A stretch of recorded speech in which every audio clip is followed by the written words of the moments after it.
ನಿನ್ನೆ ಧರ್ಮಸ್ಥಳಕ್ಕೆ ಹೋಗಿ ಭಾಜಪದ ನಿಯೋಗ ಶ್ರೀ ಮಂಜುನಾಥೇಶ್ವರನ ದರ್ಶನ ಮಾಡಿ ಧರ್ಮಾಧಿಕಾರಿ ಶ್ರೀ ವೀರೇಂದ್ರ ಹೆಗಡೆಯವರ ಜೊತೆಯಲ್ಲಿ ಮಾತನಾಡಿ ಬಂದಿದ್ದೇವೆ.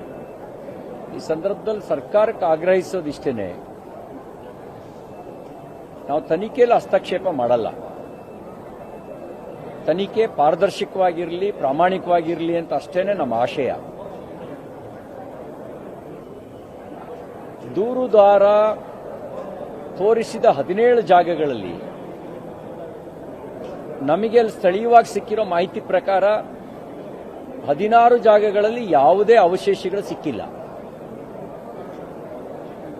ಇದರಿಂದಾಗಿ ಮೇಲ್ನೋಟಕ್ಕನ್ಸುತ್ತೆ ದೂರುದಾರನ ದೂರಿನಲ್ಲಿ ಸತ್ಯಾಸತ್ಯತೆಗಳು ಇಲ್ಲ ಅಂತ ಅನ್ಸುತ್ತೆ. ದೂರುದಾರನ ಜೊತೆಗೆ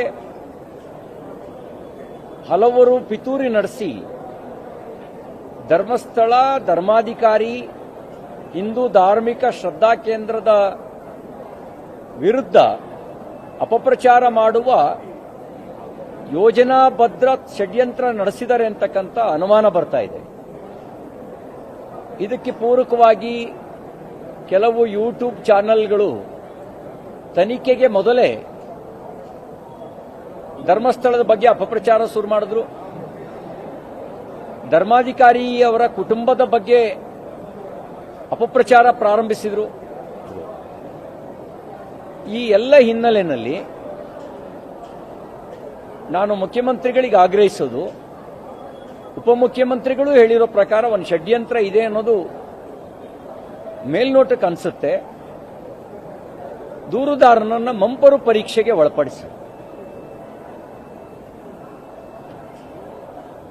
ದೂರಿನ ಸತ್ಯಾಸತ್ಯತೆಯನ್ನ ಮಂಪರು ಪರೀಕ್ಷೆಯ ಮೂಲಕ ಖಾತ್ರಿಪಡಿಸಿಕೊಳ್ಳಿ. ಧರ್ಮಸ್ಥಳ ಮತ್ತು ಧರ್ಮಾಧಿಕಾರಿಗಳ ಕುಟುಂಬದ ವಿರುದ್ಧ ಅಪಪ್ರಚಾರ ನಡೆಸಿದವರ ಮೇಲೆ ಕ್ರಮ ತಗೊಳ್ಳಿ. ನೀವು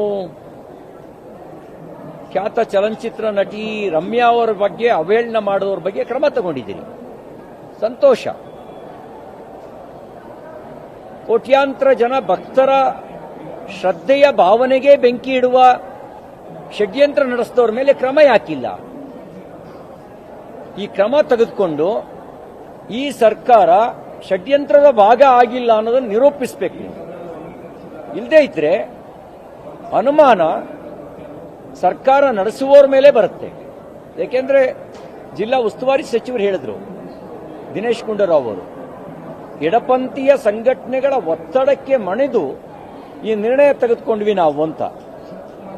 ಅಂದ್ರೆ ಧರ್ಮಸ್ಥಳ ಧರ್ಮಾಧಿಕಾರಿಗಳು ಕಳೆದ 5-6 ದಶಕಗಳಿಂದ ಮಾಡ್ತಾ ಇರ್ತಕ್ಕಂಥ ಒಳ್ಳೆಯ ಕಾರ್ಯ ನಿಮ್ ಕಣ್ಣಿಗೆ ಕಾಣಲಿಲ್ಲ.